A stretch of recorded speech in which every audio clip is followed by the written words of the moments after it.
What I will, so the topic of my talk will be a bit different from the one before because most of you work as experimental or like in a mix between experimental and computational. My talk will be mostly computational.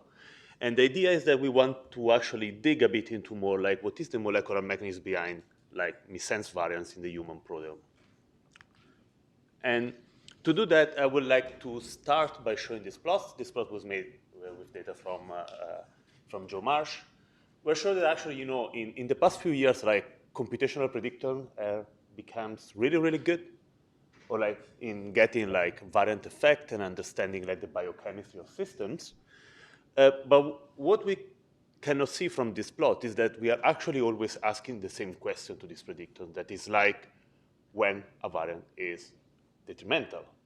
But we are actually not focusing on the fact that, as I think showing different talks these days, variants can be detrimental in different ways.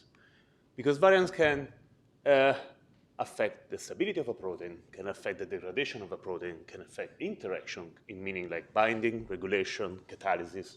So we have a lot of different ways that actually a variant can affect a protein. And there are several more that are not reported here. And so in our mind, we were like, OK, instead of focusing again on getting when something is detrimental, because we are already kind of good, can we try to start to dig in which is the mechanism behind like a variant?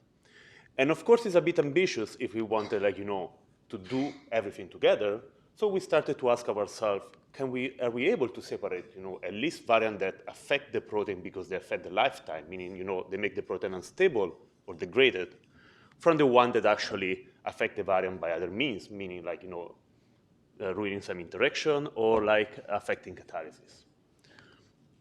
And so we developed a protocol that is able to separate these two classes, and we did first analyzing MAVE experiment and then applying with a computational predictor. So starting from the MAVE part, the idea was if we want to disintegrate the signal, we need more than one MAVE. It's not something common to have more than one MAVE. But what we found is that if we were able to combine information from an abundance MAVE or a stability MAVE and information from an activity or functional MAVE, we were actually combining these two information able to disentangle the signal behind the loss of function. And if you look at this plot where we have function on the y-axis and abundance on the x-axis, we can find on the right top variants that are wild-type-like, meaning that you preserve function and the structure or the abundance of the protein. In the left bottom corner, you have variant that we call total loss, meaning that you don't have a functional variant because you don't have the protein anymore. And in the right bottom corner, you have instead variants that they are completely fine in the cell, but they're not functional anymore, meaning that there is other reason behind. And so in this simple way, we can actually start to distinguish what is the effect of a variant of the protein. Moreover, we can use this to start to try to pinpoint what is the role of residue in the structure and function, meaning that we can call tolerant residue where most of the variants are neutral or they're wild-type-like, meaning that there is no real connection to the loss of function. We can call residue structurally critical if their main effect is destabilizing the protein. And we can call residue functionally irrelevant if the main effect of variants is actually making the protein inactive, but not for stability. OK, this is really nice, but experiments are expensive. So how can we think to apply this at scale, especially if you want to analyze the human proteome? And so the idea was can we find a similar approach by using computational tools? And we know we have a lot of variant effect predictor. So in a couple of following works, we show that, yes, we can actually try to replace the cellular abundance with thermodynamic stability changes, and we can replace activity or functional MAVE with an evolutionary conservation analysis, mimicking the idea of finding these two orthogonal measurements.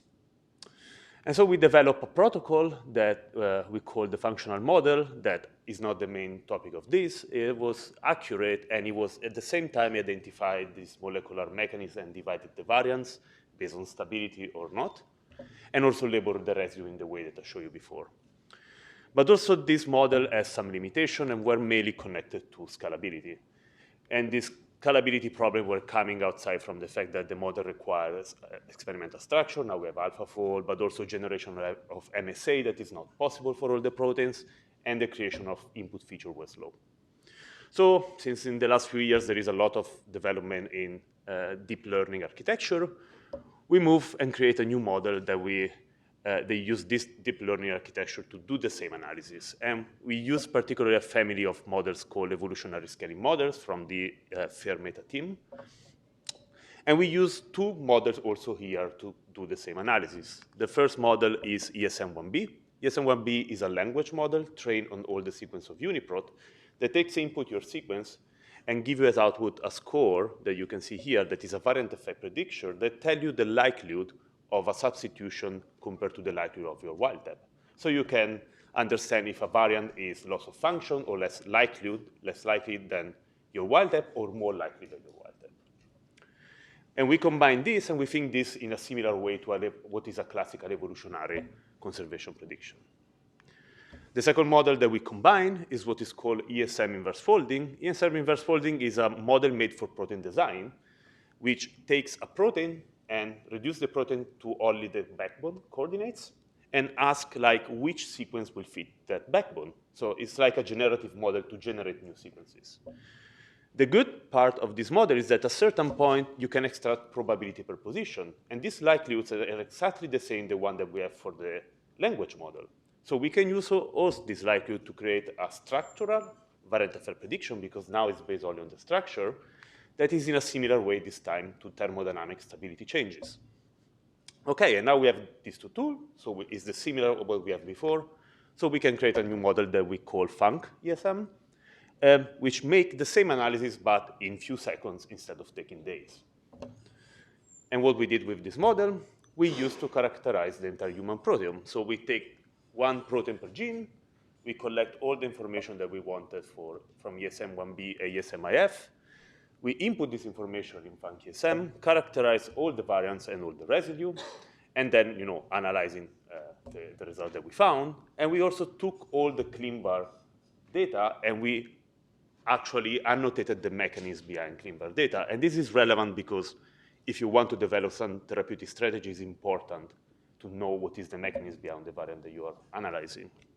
And then we collect everything online, and everything is available and ready to download, and also you can make new predictions with the model.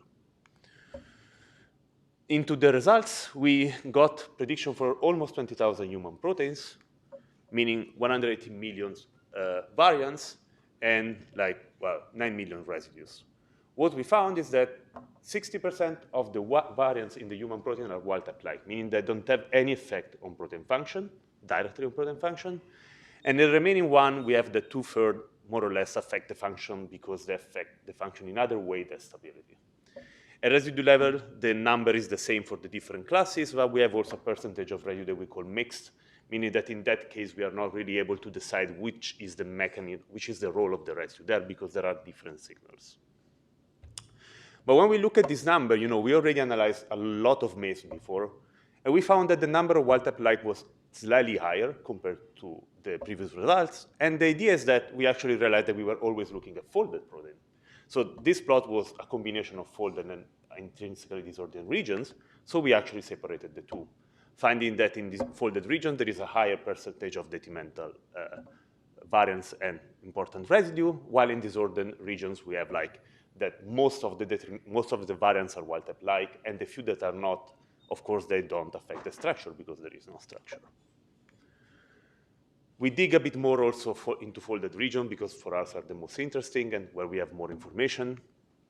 And we found, of course, that structural critical residues are mainly aromatic and aliphatic, and while functional relevant residues are all over the different kind of amino acid that you can have.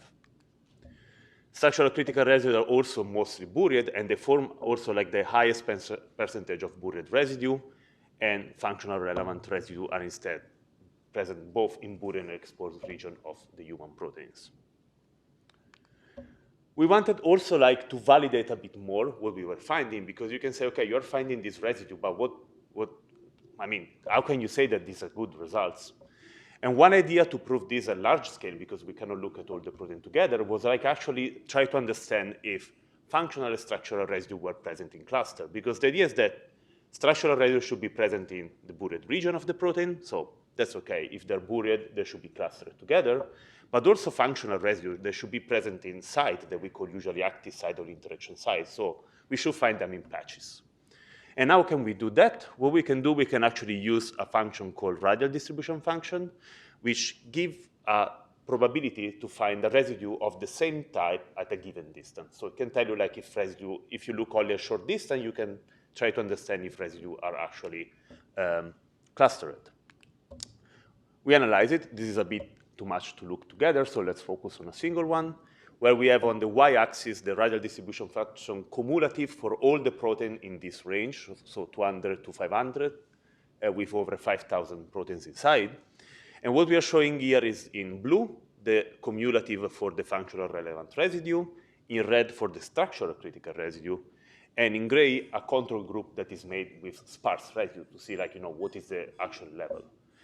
And what you can see from this is that actually the functional relevant and the structural critical are much higher than sparse residue, meaning that they're clustered. And what we found is actually that in most of the cases, it looks like the functionally relevant residue are clustered as the buried residue important for structure in the middle of the protein, meaning that they're probably localized around the different structural site, the different active site. And this is like valid more or less for all the category outside the 0 to 100 residue, but we don't have really many data points. There are not so many proteins in the human protein that are so short. Lastly, as I said, we also wanted to look a bit more into clinical data. So we collect 80,000 variants from ClinVar, both pathogenic and benign. We first validated if we were able to predict pathogenicity. If not, it was not making any sense to do this analysis. We found an AUC of 0.93. And we use now FunkSM to identify the mechanism behind the pathogenicity for the variants that were actually causing loss of function. And as you can see here, well, we are really good in predicting benign. And for the pathogenic one, we identify loss of function at the mechanism for 80% of the variants. We have a 20% that is not caused by loss of function. It could be different reason, different mechanism or inaccuracy from the model. But in the loss of function one, alpha structural and alpha other means. And if we go into folder region and disorder region, we found different percentage with folder region going a bit higher in structural variants. And to conclude, just we developed this model called FunkSM. We use it to characterize the human proteome. So now you can look at variants and understand the mechanism behind. We validate our results, and we look into clinical variants, thinking that it's important to know what is the mechanism of your disease. So if you want to develop a therapeutic strategy, you should know that. And with that, I want to thank, Crescent and Nicholas that were involved in this, and Novo Nordisk Foundation for funding, and you for the attention.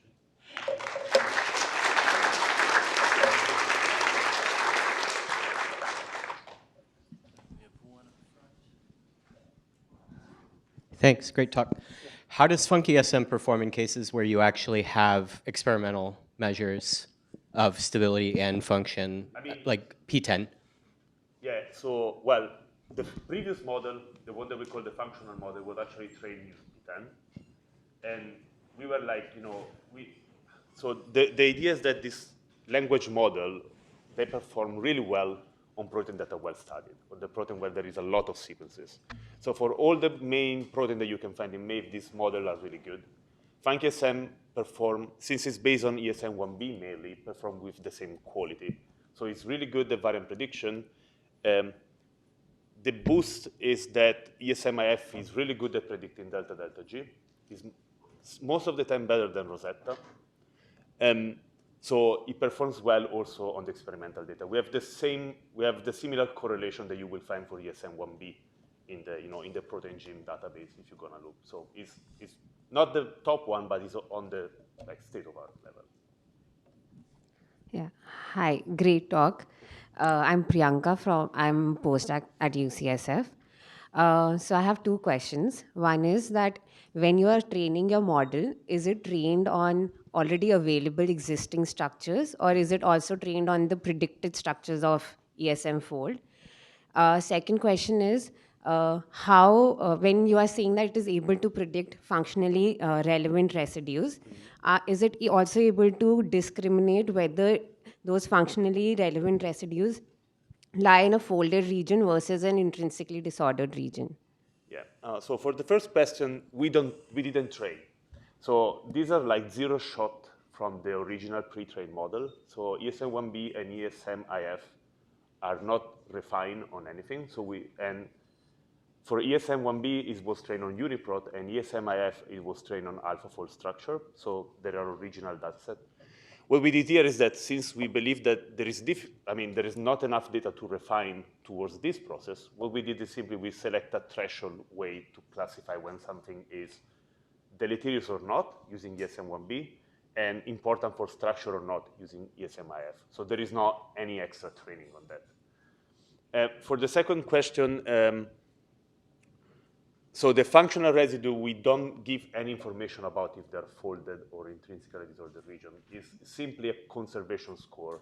So functional important residue could be in intrinsically disordered region as well, because also in those regions there are interactions, and some of the position in intrinsically disordered region are conserved in evolution because you need some interaction. So there is no constraint also on that. So if you have a protein that is fully IDR, in theory, you can run the process, or like you can run the program.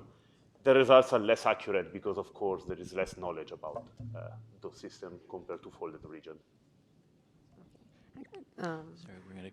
Oh, two's enough. You can find them later. How about that? let me go over here, and we can come back if we have time. Thanks. Very interesting. Kind of a technical question. You sort of rushed over it at the end, but you were looking at disease mutations in disordered regions. And I just wonder if you considered the fact that if you select disease mutations in disordered regions, you're going to end up with mostly collagen mutations. So it's important to control for that in any analysis of disease mutations, just because, yeah, at least half of them are better in collagen genes. I don't actually remember like what was exactly the criteria we selected from ClinVar. I think that we go for the standard, like, we just took clinical variant where there were like, enough star to say they were like well studied, but we didn't really look into like anything else. Okay. And the division on disorder and everything was done on the proteome level. And so we didn't look any specific. Yeah. Just a key point for anyone doing studies on disordered proteins is to take collagens into consideration, because they can lead to funny results. Thank you. Okay, I think we better keep moving, and people can find you over lunch, I hope, because I have more questions too. Okay, good. Thank you very much.